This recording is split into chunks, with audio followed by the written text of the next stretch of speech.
Well, going to be coming in through the zone on the north side. Where's the shift going to go? If it goes to the bridge, oh, this is going to be straight chaotic. It's going to go. It's going to go a little bit close to the bridge. Now Nongshim need to regroup. For my money, I think that southwest side might just be a little bit better for them. They're right next to Ida there. Fury are going to charge on in over the hills. Arena have yet to get across the zone as well to get towards that military island crossing. Godlike are going to contest them on it. This could be the make or break moment for Arena. If they can get across, they've got the backline of that coast to keep them a little bit safer, but they have to get there first and challenge off Ulf. Maybe Enigma Galaxy will join in that fray, but they have to get across. Yeah, they're going to have to get across, and it's going to be a tough one right now. I mean, there is so many different teams crowding these bridges, and on both sides, on the eastern and western bridge. You can see Nongshim, though. They got those sandbags. They're going to be holding this hill. This is a great spot in this circle. They're going to have so many different sight lines. They can rotate away from it if necessary. They just got to watch out for the crash. These guys are set.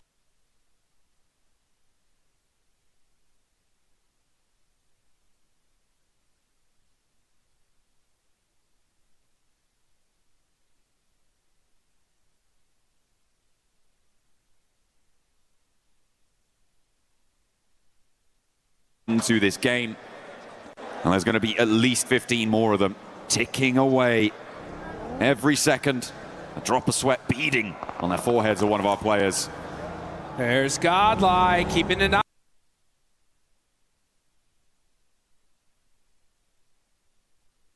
Okay, that's Resible. Yeah, that is Resible, so you should be able to get safe. Yeah, okay, so Nongshim gonna keep their player up here. Okay. Remember, they don't know who it is until it's flushed, so they still don't have a clue it's Nongshim just yet. We'll be able to get that healing done.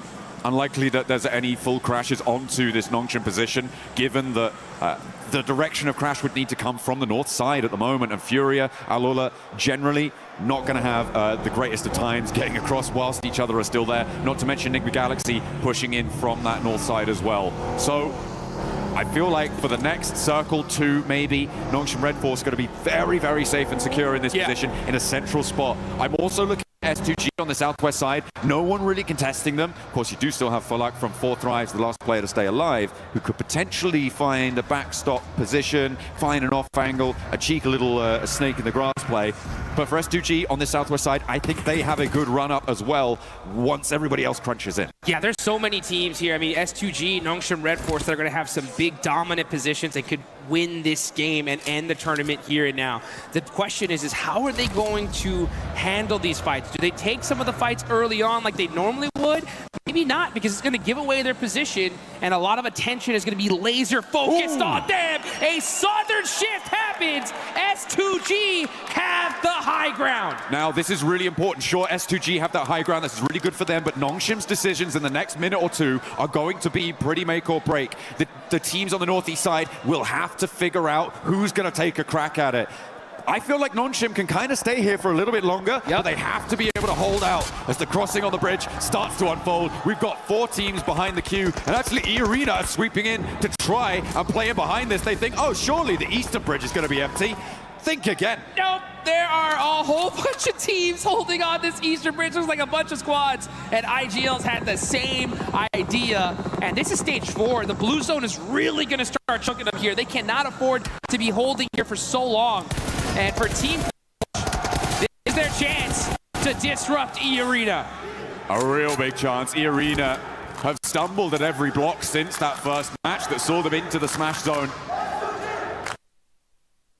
And they are being denied access. So many players sit in front of them. You've even got Eagle behind in Milta for Tianba to try and make that one happen. So a really, really desperate scenario now for E-Arena, whilst the 2 teams that sit with them in the smash zone are laughing, and there goes Schweppes. There goes Schweppes. Unresable now, stage 4. And now WizGod is going to be looking to get that thirst. Soak up them points. They know it's the arena here. Oh, the pan shot. Okay. Woo! He said, okay, let me go ahead and get back to this side. Mormon desperate at this point. Just going to be full sending it across this bridge to try and survive. The blue zone chunking them down. And the crowd, you can hear them chanting I can hear the S2G chants already. They know this looks really good, but can they finish it out? Oh, this east side concluding, and we didn't really catch it on camera, but Furia went up towards Enigma Galaxy to take that fight on the northern side. They were able to take a player down and not lose any themselves, but again, that leaves no challengers from the east towards that Nongshim high ground position in those sandbag spots. Everybody from the east side is going to be coming into this zone raggedy, run through, as the Arena do manage to get across the bridge, but at the cost of Schweppes. Yeah, at the cost of Schweppes and a whole bunch of utility as well. They're going to be going through almost all their meds here just to try and survive. And then they're going to have to get lucky into this circle. They're going to have to hope to catch a third party, something. If they do get that third party, though, and win that fight, this could be dangerous. Let's see how this works out, though, as now we're going to look at Furia getting mighty close to T-Flash. That nade just a little bit too far from Bose. Well, still going. He's taking shots over on the northwest side, over at Godlike. Don't think he's going to manage to push through with complete ease, but it's a good start. As the blue zone at his back, Bose for Team Flash. Remember, they were the team that was holding out that east bridge. They alleviated that pressure, and now they might try and turn their attention to our tabletoppers, Nongshim Red Force, in their bunker spot. It is really dicey for everybody on this east side. They have to push past such a difficult, impregnable position. Hey, they found a spot though, right? E-Arena was able to find a little bit of space here and possibly some eliminations as WizGod is trying to drive by. He thought this was open. No, it's not. WizGod almost on fire, somehow still alive. And now getting taken out by Alula. All right, okay. Well, that was a crazy dash out of the open through the melee position. A team that we haven't talked about in a while is Aurora, who sit as a blocker to Alula. And remember, they are a team chasing towards that smash zone. And they find a spot on towards Mormon as well, and knock over to E-Arena, and they are now down another player. Vitality pick up that flush. So Aurora denied the point, which could be pretty crucial if they do not make it into the smash zone here. But with Aurora in the buildings on the south side of this zone, as it pushes, by the way, away from Nongshim, yeah, that could be devastating for Aurora if they don't make it all the way. Aurora looking dangerous, though. They're actually going to be fighting out with E-Arena. That's a big one, a big fight about to take off as they're waiting for this next circle. This is still stage 5, but military zones are just so dangerous. Aurora are going to have this beautiful compound for now, so they don't have to move. Right now, they're just keeping eyes on Alula, trying to get a few more eliminations. They know they're that close. Only 5 points away now from that smash zone. Goodness me, I feel like the most important decision here is Nongshim's rotate. The question is when. What do you need to have in place before you go for it? And I feel like this is one of them. Clearing out the back, Team Flash, as soon as they roll out, they're going to get hounded down. So the ability to clear that out is brilliant. But then where do you go from there? Maybe you try and crash towards the arena, but we'll see what they can find in the fight with Flash as they roll up for a second rundown. So easy goes low, but he's still got a little bit more bite behind him. Woo! And he snaps back. Flash do go down. And no knock sent, but here come Enigma Galaxy. They're straight into the fight. A 1-2.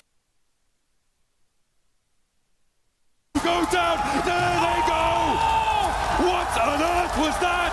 Enigma Galaxy with the targeted, surgical, precision strike, take down the tabletoppers. Nongshim denied.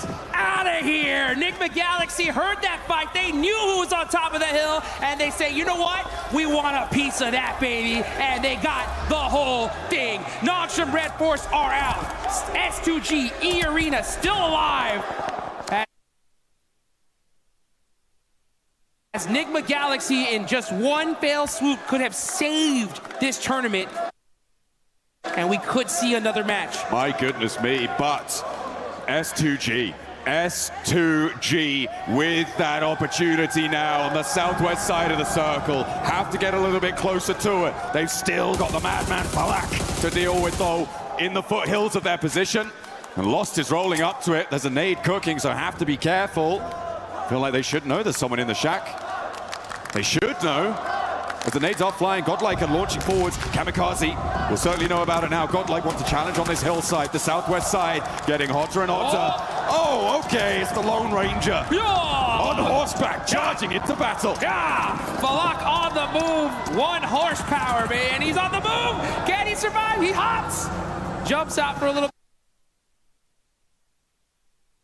bit longer and survives. Hey, he's got that big iron on his hip. He's ready for the fight. Godlike, try and take him down. You're gonna have to do better than that. One more under the belt for Falak, but he goes down to a long-range third party, and the circle goes south too. Over to S2G. For Turkey, they have the shot. They have the inside track. It is about conversion now. And the whole lobby needs to understand who is the greatest threat in this lobby. It's S2G. They're live. They have the high ground. They have the ammunition. They could end this tournament right here, right now. A lot of fights happening on the other side of things, though, and that's going to be chaotic on the side that S2G are starting to spread their wings. They're taking so much real estate in this circle, looking to get the chicken. They could make it up to first place overall, and down go E-Arena, so now guaranteed the only team to make it across, to be in with a chance, with a smash victory on this game, on this final angle, is S2G. But Aurora could change that tune. They are 2 points away from the smash zone. One more team goes down, they are in, and on the north side, it makes it happen. Aurora will join the top 3 in the smash zone if we go to another match. Oh, and you could see Zol. He knows it. He knows exactly where this S2G squad is. He spotted him. Did he spot Hansuji, though, in the grass? Waiting to make a play. Zol getting mighty close here. Oh, Hansuji.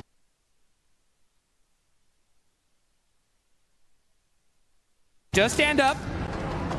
The fight waiting to happen. This could be the fight to decide this tournament. Well, whichever team owns this one, they're going to control this entire side of the map. Ooh. There are no ifs, ands, or buts about it. One split on the side of S2G. Team Vitality, another squad that could be dangerous. They're focusing on the wrong team, though. They're looking towards Aurora. All of their efforts need to be going towards S2G. If Vitality fight Aurora, that's a perfect opportunity for S2G to third party this and take this tournament. But I mean, where do Vitality go? Where do they go to try and make the most of this match, right? It is towards Aurora. You can't sweep West. Furia still have some snakes in the grass, and Kamikaze's reinforcing that position. I feel like Vitality might just be giving this one over to S2G. You got to realize, Vitality, it's either go anywhere else or go home right now. If they battle this out, it's going to give S2G a massive advantage here in this game, as these are the 2 squads with a full team still alive in this tournament.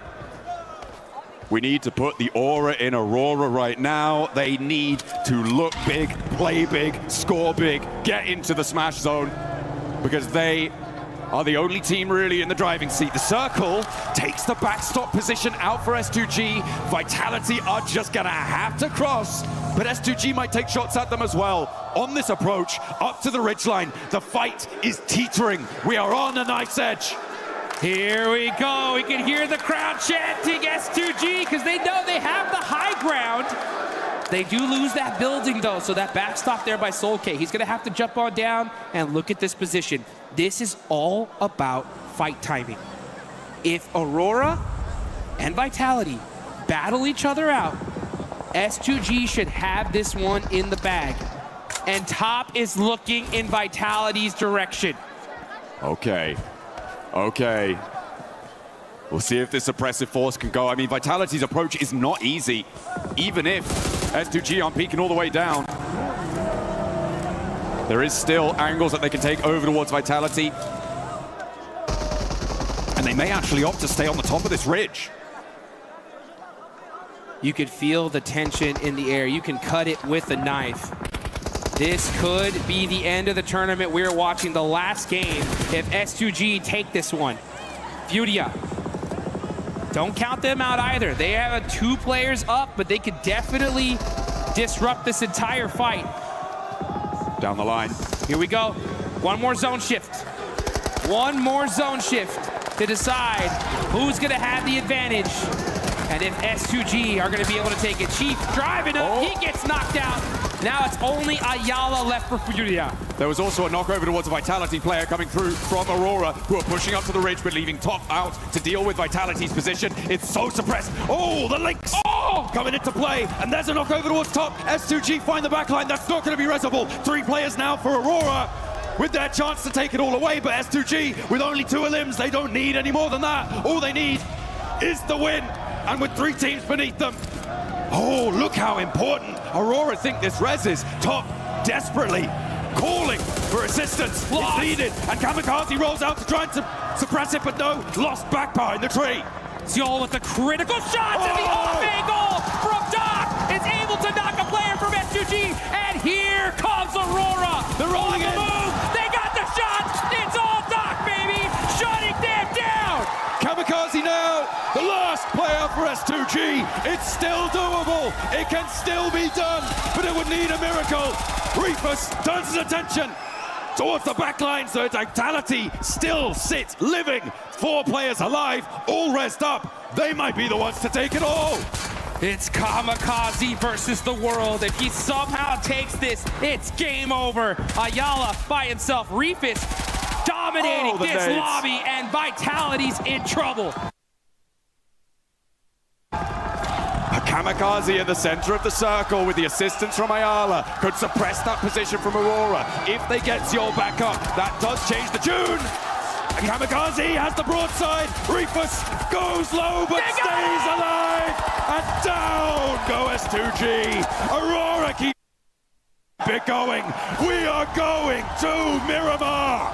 We are going to the desert, and we only knew that in the last second. That one was way too close for comfort. And S2G, you can see the look on their faces, the devastation. It could have been over right then, right there. They had that game in the palm of their hand. And through their fingers, the dust of their defeat pours down. And they are going to feel so bad about that one. Oh, that